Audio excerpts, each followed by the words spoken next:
Welcome back, everybody, to the Tennessee Titans franchise on Madden 23. Year 1 is now over, and we're going to recap the first season of this franchise while previewing the offseason that is set to come, and I would like to do that this weekend on Saturday in the afternoon. We are now, I think, about 90 days post-launch for Madden 23, going back to the early EA access where there was no day one patch immediately following, so I consider that to be the start of this game. And we are 3 months in, and the draft reset bug looms over this game and franchise players. We might be affected by the bug, we might not. And if there happens to be a reset, then the series is going to have to be paused until it can be fixed. I don't know when they're going to be able to fix this.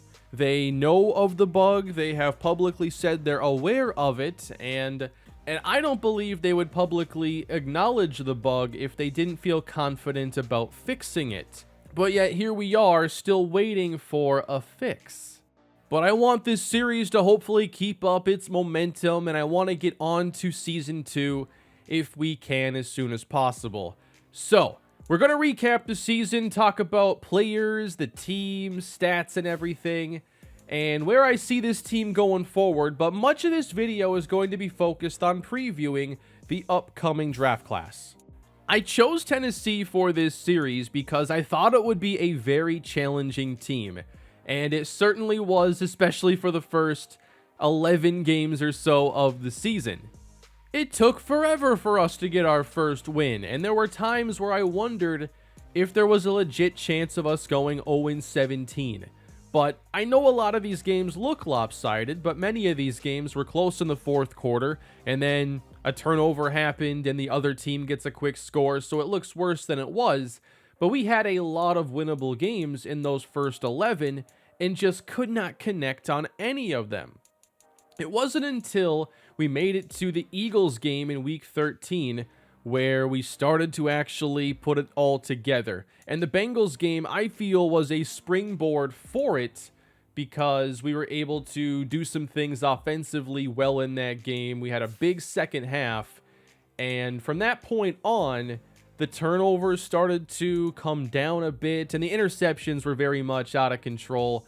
I had to really adapt the way I attacked offense in this game, given quarterback, receiver, offensive line, and then just the way I was playing at the same time. And once we eliminated the turnovers, we coupled that with improved defensive play. So we had the worst scoring defense in the NFL, allowing, I think, 33 points a game. But look at our last 6 games. That was only eclipsed one time by Jacksonville. And in these last 6 games, we only allowed 22.5 points per game, which is significantly better. And I'll talk about how we were able to do that. But this entire season was just a huge learning process to figure out, okay, how do we play with these players? And then how do I adapt to the gameplay of Madden 23 on the PlayStation 5? As a team, we ended up having a league average offense in terms of yardage. We were able to do that by being the best rushing team in the league, and Malik Willis is the main reason behind that. There's almost 1,000 extra yards there to him that we couldn't have otherwise. As a passing team, we were the worst in the NFL, but we did score 24.1 points per game, which is still bottom 10 in the NFL. We had 16 passing touchdowns. That is tied for the least in the NFL, but we did have 24 rushing touchdowns, which is closer to league average. Also, for what it's worth, tied for second most first downs is interesting. Defense at times felt kind of hopeless. We gave up a lot of passing yards. Then we gave up a fair amount of rushing yards as well, but it was really the passing game that teams used to beat us. 535 points allowed is not good. 40 sacks on the season is actually quite decent. And then we did end up collecting 22 interceptions. That was a big thing for us in the second half of the year. Third down. Now, when you're sacked as much as we are and have as many troubles throwing, you're going to be a bad third down team. We were 54% on fourth down, How about our 2-point tries? I've always felt like this is kind of a weaker part of what I do, but 5 of 6, we'll take that. Red zone efficiency is another stat I look at. This is a team that it's hard to throw in the red zone with Tennessee. We're much better off trying to use Derrick Henry, and we had the worst red zone offense in the entire league. Defensively, are you kidding me? 92 attempts in the red zone? That stands out so much. I know it's only a 52% touchdown rate, which is actually really good, but they had so many trips down there, we still led the league in touchdowns allowed from the red zone. And this is going to be ugly. Oh boy, minus 27 in the take-give, 52 giveaways, 35 interceptions. So the interceptions were, of course, a big story of this season. I just could not stop throwing them. I think that Madden 23 is the easiest football game I've ever played in terms of the ability to throw the ball to the other team. There are throws that you have to learn you can't throw. And there are situations where, I feel like I'm throwing interceptions that shouldn't be interceptions, but it's part of learning the way this game is played. Unfortunately, defenders attack the ball much more aggressively, and any bad read can be punished in this game. You're not getting away with very much.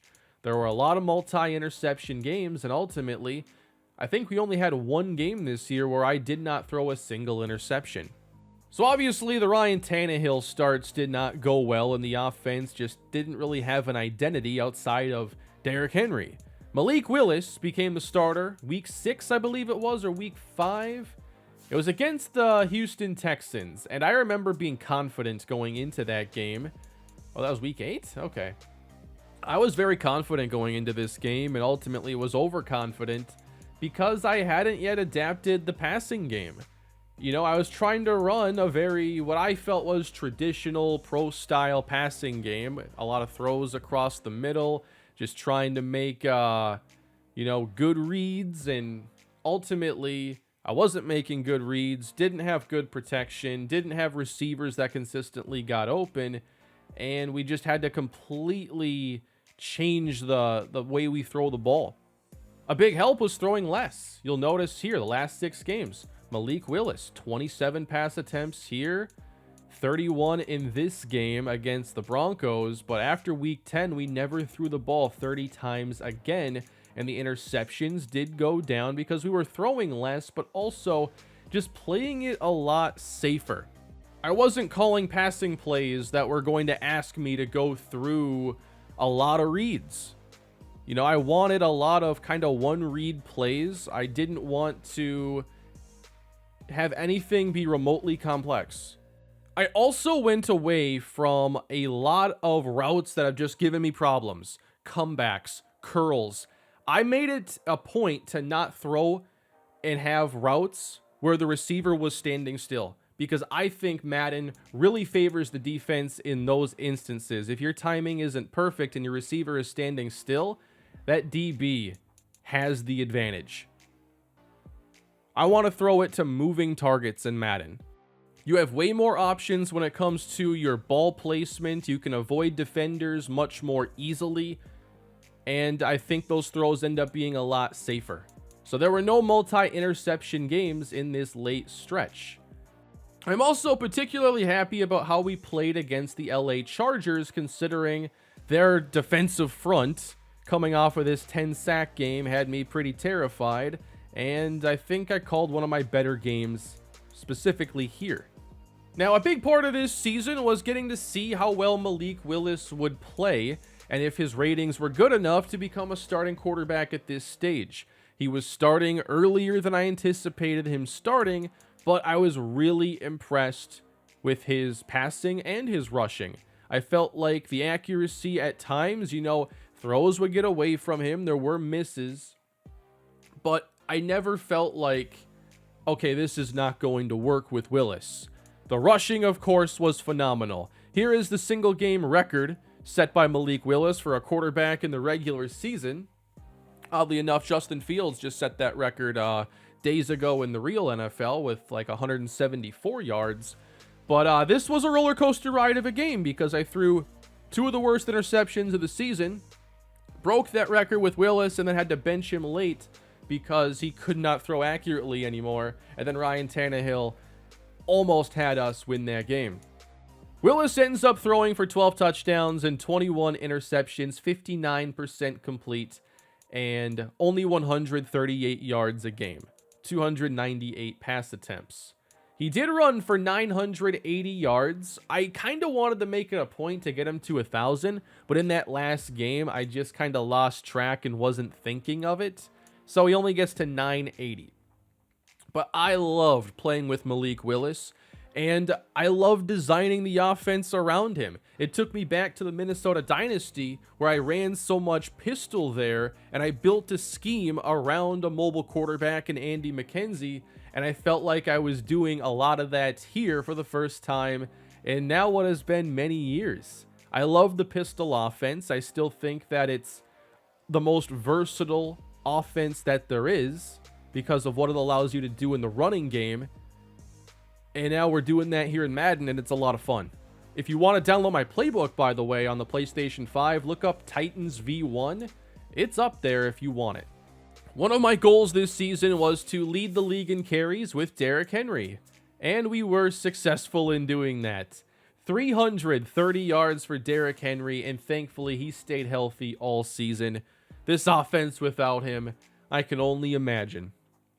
1,491 yards, and that's pretty good for an offense that struggled to throw the football, struggled to chain first downs together. Those things really hurt rushing production, but Derrick Henry is on another planet. 75 broken tackles, 700 plus yards after contact. Madden 23's gameplay I find to be fun, and especially in the running game. If you haven't yet played with Derrick Henry, I do recommend it. He is one of the most fun running backs I've ever controlled.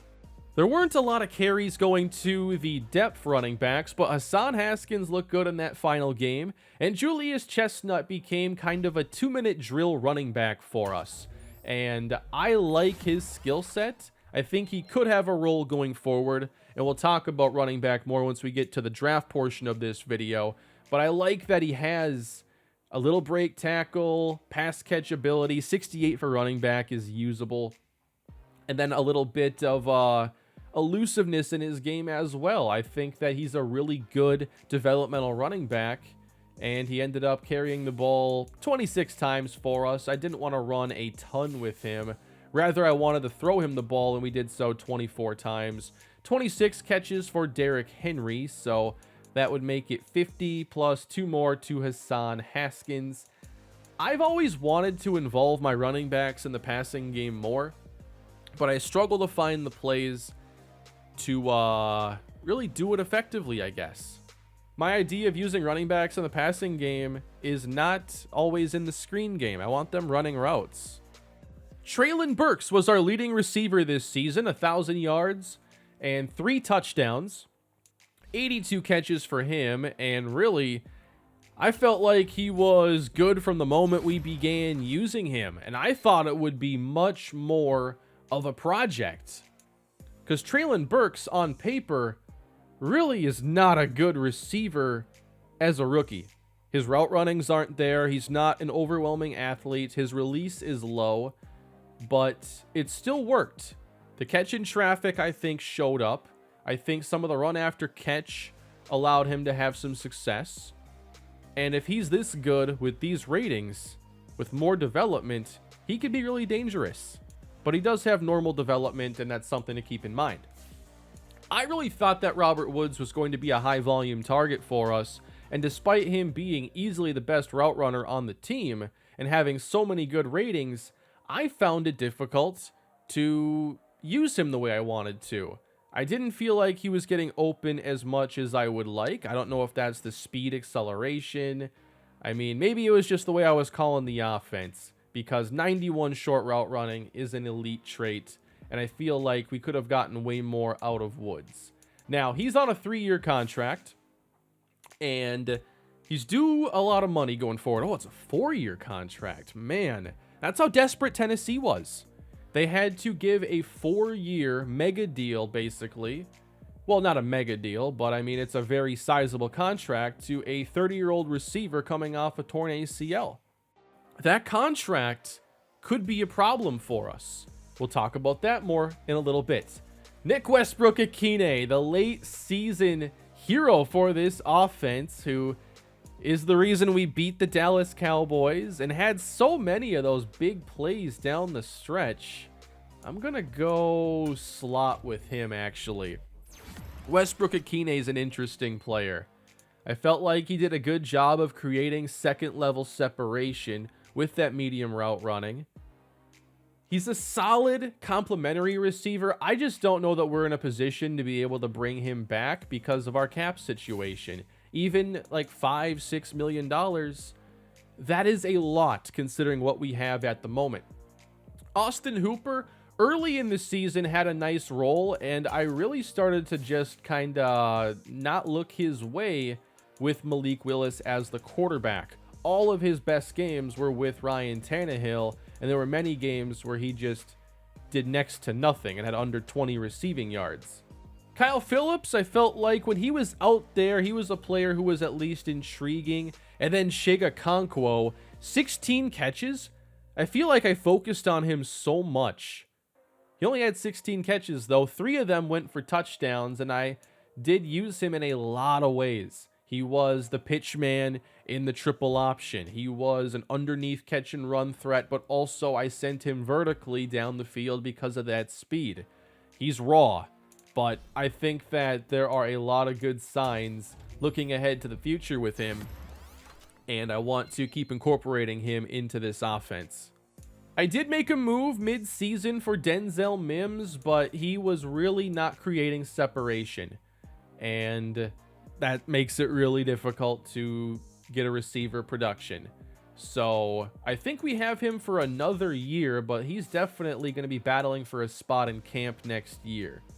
And then we had Josh Gordon on the team as the mentor, a veteran, and I made it a point to get him in the game a couple times, and especially there at the very end, to maybe catch the last touchdown of his career.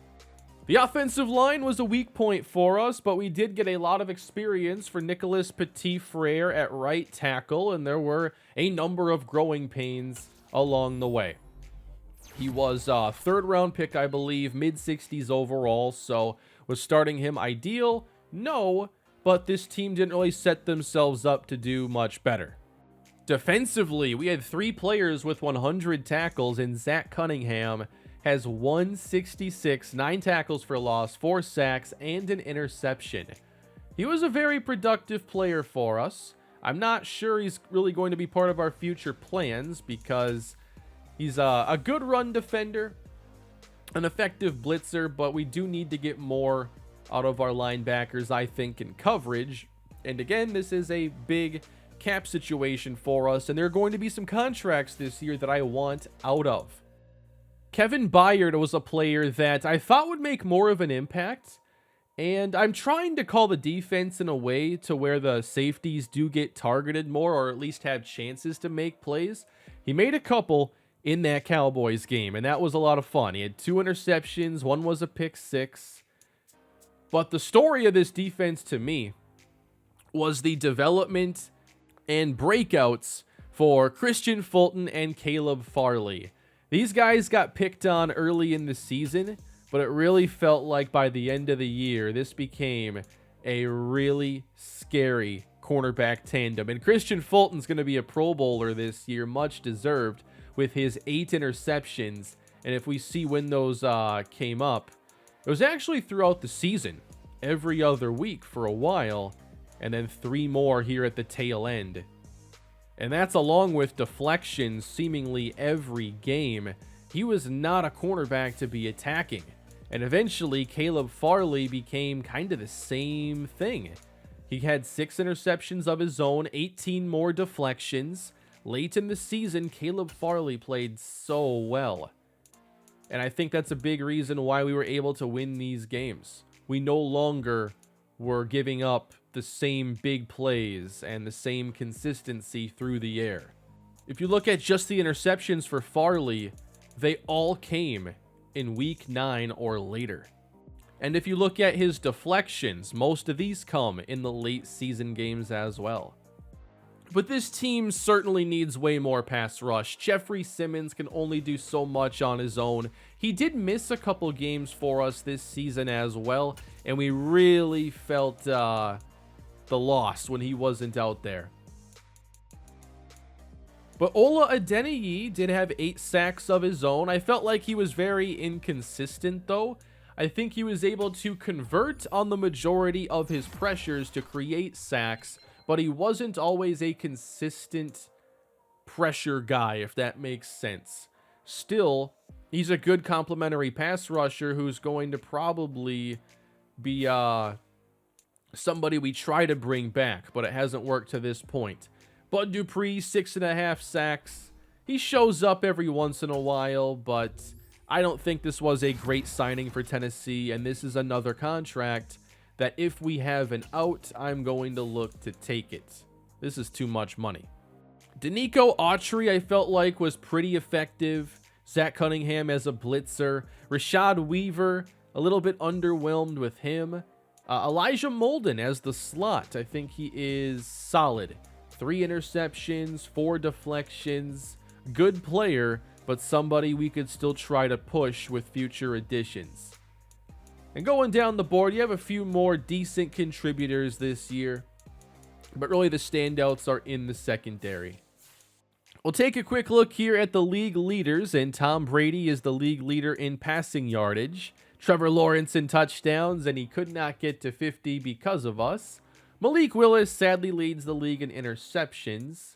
And then rushing, the title this year goes to Jonathan Taylor, followed by Christian McCaffrey and Derrick Henry. The receiving crown once again goes to Cooper Kupp, followed by Christian Kirk, Mike Evans, Kadarius Toney, and Amari Cooper. Von Miller with 22.5 sacks. That, I forget, the TJ Watt, yeah, he just tied the record, so that would also tie it. Christian Fulton, 8 interceptions. That should lead the league, and it does. 25 sacks for Aaron Donald. That is a new NFL record. And now let's check on these yearly awards. The MVP is still going to be Trevor Lawrence, despite the way his season came to an end. We really spoiled that for him. Could not get to 50 touchdowns. Could not win the division, could not get the number 1 seed. Instead, they are a 5 seed wildcard team at 13-4. Coach of the year is Doug Peterson, though. It is a very good season for them. Joe Mixon is your offensive player of the year, and Von Miller is the defensive player of the year. Offensive rookie. You think about Malik Willis, but I've seen in this game interceptions will hurt. And it goes to Breece Hall. Willis came in 6th place. Breece Hall for the Jets is the rookie of the year. It goes running back, receiver, receiver. Willis, the top quarterback here. And then defensively, it's Devin Lloyd of the Jaguars and not the number 1 pick, Trayvon Walker, oddly enough. I don't even see him on here. But here are awards going down the rest of the way here, and I wouldn't expect us to take home any. We simply have a lot to work on going forward, and this team, oh, there it is. Best DB to Christian Fulton. I think he totally earned that. And just so you know who won in the NFC, McCaffrey, Donald, Romeo Doubs is Rookie of the Year for Green Bay, and then Aiden Hutchinson, the number 2 pick, going to the Detroit Lions. Jalen Hurts is the best quarterback. There's CMC again, Cooper Kupp, Zach Martin, Aaron Donald, Roquan Smith, Nickel Roby-Coleman. Here is your playoff bracket for this year. The Patriots and Eagles are the number 1 seeds, respectively. Green Bay and Indianapolis are the 2s. The Vikings make it. And going through a season where the Vikings make the playoffs in year 1 is incredibly impressive, going back to like the last 7 Maddens. But I want to get us now to Super Bowl week so we can see if there are any development changes. There are a couple that I am counting on. Here are the Pro Bowlers first, and we know that Christian Fulton will be one of them. Derrick Henry does not make it, oddly enough. At receiver, no to Traylon Burks. I wasn't expecting him to make it. But nobody on the offensive side of the football. And for the defense, it looks like it might just be Christian Fulton. And then Randy Bullock as the kicker. He only missed one all season. How about a Cincinnati-Atlanta Super Bowl? The 7-seed Falcons upsets on the road. They win by multiple scores against the Packers, Eagles, and Rams to go all the way to the Super Bowl. That is a shocking development. And the Bengals repeat as AFC champions for the second straight season. The Jaguars did win their first matchup against Kansas City, but got knocked out by the Bengals. Patriots go one and done. Eagles go one and done. And as we check out our lineup, here on the offensive side, Woods is still a star dev player, and I don't notice any changes here.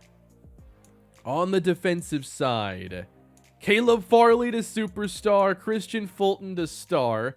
Yes, I do feel that should probably be flipped, but I'm okay with this. Christian Fulton has been a phenomenal player for us, and as these guys got better, it just opened up what I could do defensively. A big thing for us was being able to call more press man-to-man. We're early in the season. That's what was toasting this secondary. And then in the second half of the year, it was much more reliable. The defensive changes that made the big difference for me was being able to call a lot of man-to-man, but also playing like off coverage, but still playing the hard flat. That seemed to be a strategy that worked out well. Did Jeffrey Simmons just regress now? He did. He went down to star dev. So dev trait regression is on. I do like the feature overall. It's unfortunate here, but Jeffrey Simmons still an excellent player, but does lose his superstar abilities with this. So as we look ahead to the future with this team, I still see a very flawed team that needs a lot of changes, but right now we're projected to only have $10 million in cap space, and that's with all of these players here unsigned. Who are you signing here with $9.1 million in space? Probably nobody. We have to make more serious changes, and that's going to lead to some more off-season moves, and I have to see, how easy is it to get out of some of these deals? The main one is going to be Ryan Tannehill's. I have no idea. Maybe we can trade this contract. I think he's still a starting caliber quarterback, and maybe there is a team out there that could use him. A couple of them might be in our division, but maybe there is a team out there that could use Ryan Tannehill. Think about like where Carolina is right now. Maybe a team like Pittsburgh could still use a veteran quarterback instead of Kenny Pickett. We'll see. But this might end up being a tradable situation, but I'm not going to be asking for much in a trade if it comes to that. Here are the top cap hits for 2023. Ryan Tannehill and Bud Dupree account for $56.8 million. And these are two contracts that I want to get out of, but the Bud Dupree contract is really young. This is only his second year in Tennessee, so I don't know if there's going to be a huge cap hit. I would probably say that Bud Dupree would not be a trade target, but he would have to be somebody we release. But ultimately, I don't know what it's going to say here in the offseason. So much of this money's guaranteed. I'm excited to get Harold Landry back, though. That's going to feel like a free agent addition with him returning. And then, is Zach Cunningham's contract able to get out of? How about, man, I just don't know. But we have to find a way to clear some space because we're going to be really, really uncompetitive if we aren't able to make a couple big changes. As we sit right now, we only have 5 picks in the NFL draft, and one of those is a 7. So we have 3 top 100 picks and no 4th round pick. We are set to select number 4 overall. So immediately, one thing that makes sense is trying to trade back from 4 so we can get more picks. But also, this team is so devoid of talent that I feel like you almost need to use that top 5 pick to get a difference maker to get you on the right track. Here are the top players in the NFL draft, and I do not plan on targeting any other quarterbacks. So that'll push some players down the board for us, hopefully. I don't think there has been a new mock. Not quite yet. Not until I get to the first week of the offseason. But ultimately, if you want Grant Richardson, it's not likely he would be there at 4. And for a long time, he is the player that I thought about because he is simply the best edge rusher in the class. We need that role. However, with us getting Harold Landry back, maybe it's not as pressing. Also, Richardson is a bit of an injury risk, but everything else makes him look like an elite prospect. What I see as a possibility is us looking towards the offensive line, because we need a lot of help there.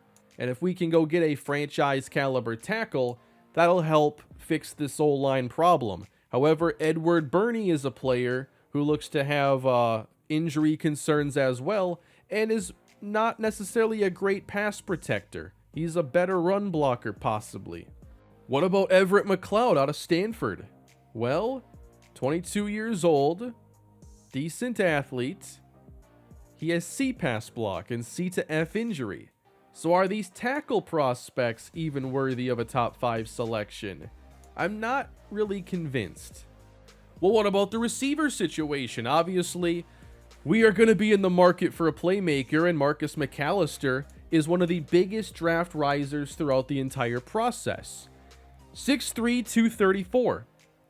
What I think this team needs is an injection of speed on offense. But I don't want to get caught up trying to focus on role when I should be focusing on getting the best player available. However, when it comes to McAllister, he is not fast, nor is he a great route runner.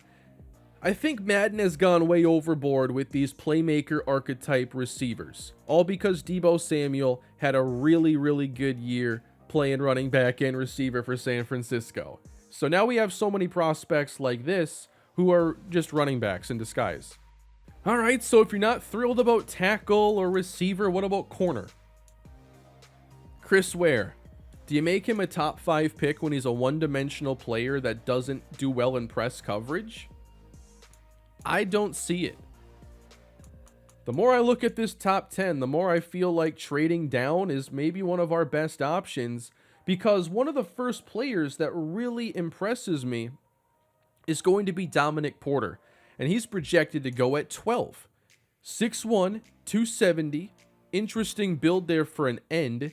He's kind of an undersized 3 technique or like a heavier edge rusher, but at the end of the day, he is a very good athlete. He does have good awareness. He has the finesse moves and possibly really good power moves as well. I would need more info on him for clarity on the injuries and the power moves, but Porter's a player who has been high on my board this entire time. How about Ricky Pointer? 1 to 2 projection. That right side, those top 4 ratings there look pretty good. We have B run blocking, A pass block power. You worry about finesse a little bit, but he's a player that could be in the mix. When you're selecting in the top 5, you should be looking for an elite talent. And I ask, where is the elite talent? Is it Mike Parker, the speed rusher out of Boston College? He is only 21 years old, looks to be a solid athlete, A finesse moves, you know that's going to be dominant, and another player that is an injury risk.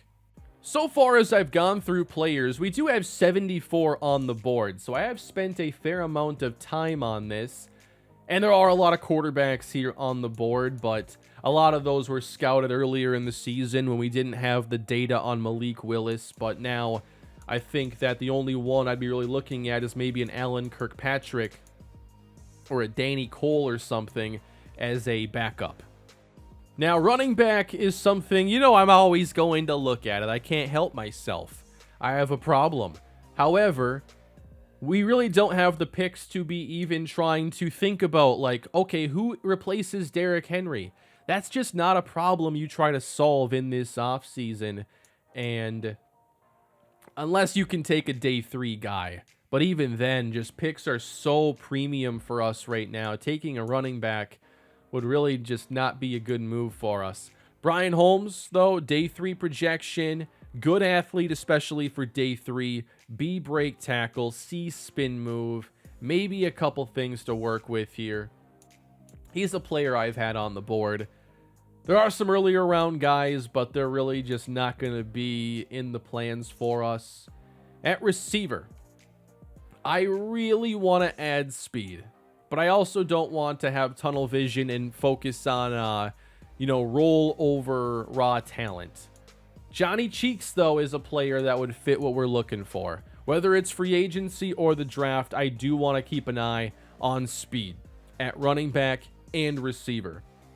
So if we had a chance, say, to go and get a veteran running back who had a lot of speed and it would cost us maybe under $4 or $5 million, that would be ideal in free agency. Is a player like a Raheem Mostert going to become available?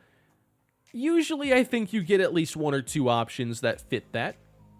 But Johnny Cheeks in the draft is a deep threat that would give us a presence that we just have missed. He gets off the line well, he has the deep route running, he has spectacular catch, and can apparently run block at his small size. Now, with his juke, spin not looking promising, maybe he's not a great run after the catch threat, but his break tackle is oddly enough impressive. And then short route running is a D. So he's kind of a one-dimensional player, just a deep threat, but that is something we're looking for. He has great to elite speed. You'll notice, though, the other receivers on my board really fit other archetypes because it's just hard to find this specific skill set. I mean, I have Matthew Shirley on the board. If he's projected to go in the first 2 rounds and has F catching, what are the chances I take him? Almost 0. He'd have to slide really far. I see the A spec catch there. That's really it, along with the speed. This draft class is just not doing it for me. I'm really not impressed. DeMarcus Chambers. Here we go again. Where are the good route running receivers? I want guys who can get open. Can I just get, like, the Tyler Lockett skill set? Give me some route running and some speed. Is that too much to ask for? The answer seems to be yes. Reggie Stackhouse has slot archetype, F release, F deep route running. You basically have to put him inside. A short route running is there, so at least you have that to work with. And those players that are on my board are like the top prospects. And I've gone through so many of these guys, even going into UDFA territory. I just don't know if the draft is going to allow us to attack this the way I want. Searching for positivity, we move over to tight end, where this class starts to get much more intriguing. I think Sal Sexton has a chance to be like a top 10 overall player in this class. There are just so many standout ratings, and he's a rare, complete player. Maybe it's a tight end that boosts this offense. A catching, a deep route running, just an outstanding athlete, and a good blocker. I think Sal Sexton is actually the best playmaker for us to target early in this draft class. Unfortunately, he does carry a bit of injury risk. He isn't this like adept short route runner right now. But as far as the ceiling goes, I think that Sal Sexton is actually a player that should go fairly early in the first round. But 4 seems a bit rich to take a tight end. I have some other options here on the board. We have Zach Richards out of NC State. Another good route runner, catching traffic and run block all look really good. He's also a great athlete. So we can also address this beyond the top prospect. And then Justin Richardson and Eric Steinbach, they're both really good prospects as well. They're just not the caliber of athletes you're going to get from Sexton or Richards. So let's go to the trenches now. We already talked a little bit about tackle. There are some intriguing players, but who goes at 4 remains a question that's been way tougher to answer than it should be. I thought there would be some elite players staring us right in the face, and if they are, I just can't see them. So there are good linemen. We have Taylor Lewan under contract. We have Nicholas Petit-Frere, but we should be looking for the best lineman that we can get. I think Ricky Pointer is one of the better ones. Moving inside to guard, we definitely need to address this area of the team, and Luke Long is one of my favorite players really in the entire draft class. He has the run blocking, he has the run block power, some pass blocking as well. He struggles with finesse, and I've seen that from a lot of offensive linemen in this game, specifically struggling with the finesse. Mark Brooks is up next. We get B pass blocking out of him. And then the finesse ratings, at least the pass block side of things, is a C. So I'm intrigued with Mark Brooks. Moving inside to center, there's Brian Freeman. I believe I made him a focus player. Was very much intrigued with him. He could play maybe some guard and then center eventually, but he has the A traits that I'm looking for, even if that F run block power exists at the same time. His A pass block power really surprises me that there's such a gap in those power ratings. I was also a very big fan of Timmy Church, who is more of a mid-round prospect, but I think he's just simply going overlooked. Now, maybe it's partially that he's not like a phenomenal athlete. He's not the strongest guy, so he's relying all on this raw ability, which he seems to have a lot of, especially for a mid-round pick. I think he has day one starter potential. And then at right guard, we've gone through some of these players. Bruce McNeil is another one that we should be paying attention to. He's only 21 years old, a solid round 1 projection. Athleticism, you'd like a little bit more, but does have the B run block, might have really good power ratings here, and the finesse might not be terrible either. He's a prime candidate for the final focus player workout thing. We certainly need more pass rush. We've talked about Grant Richardson, who I think if he's there at 4, I just don't see who you're passing on him to take instead. And I think he goes before us for that reason, because I don't see it from anywhere else. Darius Davis is one player, a day 3 projection that I think could be of value. B power moves. He does have elite potential strength, so he could have a skill set that we could use. I got a UDFA on the board here, and that's because great to elite strength is one of my weaknesses. Now, this is an EA class. I got this from another franchise, imported it in here. I've talked about this before, but a couple of the names here did not pass the filter. But a UDFA who has C's across the board, I think gives you a player with a starting point at least. And then for defensive tackles, I'll definitely want to make something happen here. Nick Miller is one player I like a lot because of the B block shed and the B finesse, C power. You know, he's not like just a one-dimensional player. With the right development, he's the kind of guy who could become just all around really good. Here's Trey Wilkins. He's a defensive tackle, and then Keith Gore as well. But Wilkins, a run stopper. He does have the acceleration. He should have the strength. And then A to C block shed. You just give me a chance at that being good here for UDFAs. And that can make you a good 7th round pick. That's how I like to spend those. Moving to linebacker. I'd like to get some coverage here from these guys. We have a few options, and Jazario Dean is one of my targets here. Now, the A-zone coverage stands out. But A-zone coverage at outside linebacker has gotten me before. That's typically a position where there aren't good pass rush or a pass coverage ratings, so that A might not be high. It's just better than edge rushers who happen to be listed at left outside linebacker. That is always a risk.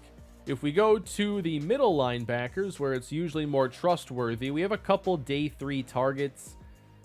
Nick Nelson from Pittsburgh is one of them. Doesn't really have the athleticism though, so not sure if I see him as a primary target. Frank Durant from Toledo. He's a player that doesn't have the best athleticism either. You can tell I'm really just like desperate to get guys on the board, and it remains a challenge for me. I have one corner on the board right now, but I don't consider corner to be a primary need now with the emergence of both Caleb Farley and Christian Fulton. Safety more or less is taken care of as well with Byard and Amani Hooker, but there are still a few players here on the board because I'm looking at every position, but a high pick here would be incredibly unlikely.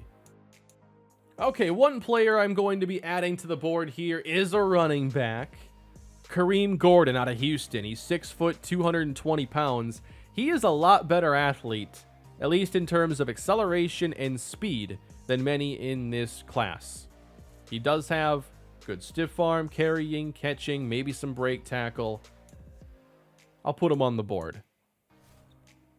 And I'm going to continue looking through players to try and give me the best chance to make the most out of this draft class. One player I should take a deeper look at is probably Matthew Shirley. I don't know, that F catching, man. B deep route running, A spec catch, C short. He does have speed. It's just really tough right now. I feel like this is the worst draft class I've seen in this game. What's interesting here is Sal Sexton isn't even the highest rated tight end. It's actually Roy Hahn from San Diego State. But to me, Sexton is just the complete tight end prospect. Hahn looks solid, but I don't think he's the best.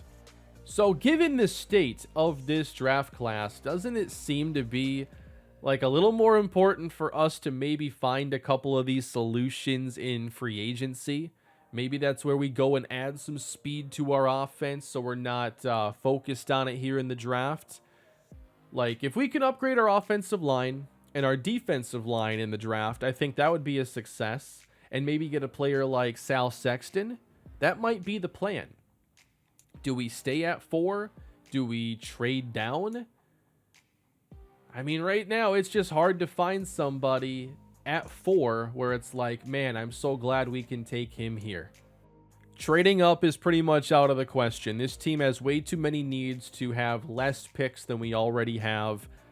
We essentially have 4 picks. I mean, don't even count 7th round picks. A lot of those guys don't even make the team. We basically have 4 picks in the draft right now. If you have any takes when it comes to how to attack the draft in this offseason, let me know down below. I will definitely go through more prospects and try to find a few more players for the board. But I've identified, the targets I like in the early rounds. And I'm just really, really underwhelmed overall. Doesn't mean we can't get good players, but I think it means there's only a few names that can really make that difference. We are getting in some upgrades here, as we did get some XP at the tail end of the season. We had like 2,500 for everybody, or 1,000 or something. There's a nice upgrade right there, a coverage upgrade primarily for Monty Rice. We are going to simulate into the first week of the offseason and leave the file here. And the champions for this season are the Cincinnati Bengals. Joe Burrow does get his Super Bowl MVP this time around, and the Bengals get it done. The last thing I wanted to take a look at was regression. We do have some veterans on this team, and Derrick Henry is one of them. He did lose 2 carrying, but overall not a serious regression year for him. Ryan Tannehill looks like he's down to a true 79 overall, and he just lost a lot of his accuracy short. Ben Jones, oh man, offensive line regression is definitely not what we want right now. He loses 14. Looks like Danico Autry is down some points as well. He is 33 years old. We've got to get some more young players on this team playing these key roles. That is for sure. Taylor Lewan is regressing. Robert Woods is down to an 85. And he's under contract for a while. Bud Dupree is down a bit here, it looks like. He is 30 years old now. And he also lost his dev trait just now. He's down to a normal. I'm curious now if some of these numbers have updated to see if, like, all right, if we were to release Dupree. All right, so we can free 10.6. There's a penalty of 9.6. Now, is the calculation there supposed to be that, you know, there would normally be like 20 million or so here, but half of that's going to be dead, half of it becomes available. It's not like I free 10.6, but 9.6 of that immediately goes away. I think this does create 10 million in true space and not 1 million. There's a significant difference there. And I'm rendering his contract untradeable, so I think he has to be a cut candidate.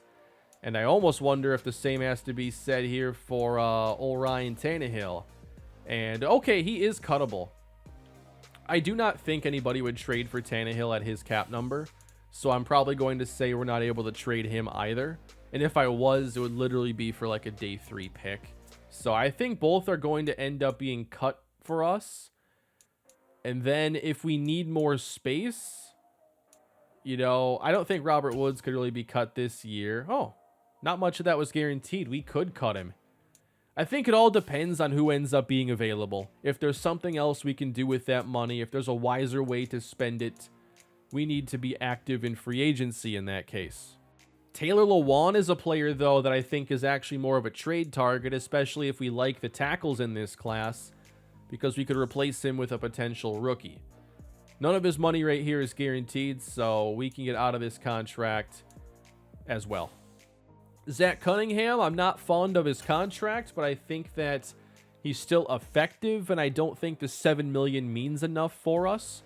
So I would see him probably coming back and playing next year. And one thing to consider is to re-sign some of these players, we might have to make one of those cuts now, so that in the re-sign period, we actually have some money to spend. They have us with 15.4 right now in cap space, which might be enough to bring back, like, Westbrook-Akine if we want to. But I think I want to see who's available in free agency before signing a 25-year-old 72 overall. But I hope that helps set the stage for this coming off season. And again, I want to stream this Saturday afternoon, probably about 2 p.m. Central Time. Unless plans change, I'll put out a community post if that is the case. But I want to get to this off season, and hopefully there is no like draft reset. That would be very, very frustrating. And I just want to play. I mean, I'm having fun playing the game. I find the gameplay in Madden 23 to be pretty fun. I like the direction they're going with next-gen gameplay. It's just the franchise bugs, the size and scope of them. And EA needs to get on top of this kind of thing. Their quality control has completely gone down the toilet, and they need to fix their game. But with that, everybody, I would love your feedback down below. What do you think about the moves we have to make to get this Titans team on the right track? Please leave your thoughts below, and also leave a like if you're enjoying this series, and subscribe to the channel. Hopefully, there's much more Tennessee Titans franchise on the way here shortly. I would like to get into year 2 and have a nice end of the year focusing a lot on this series. But have a great day, everybody, and I will see you in the off season.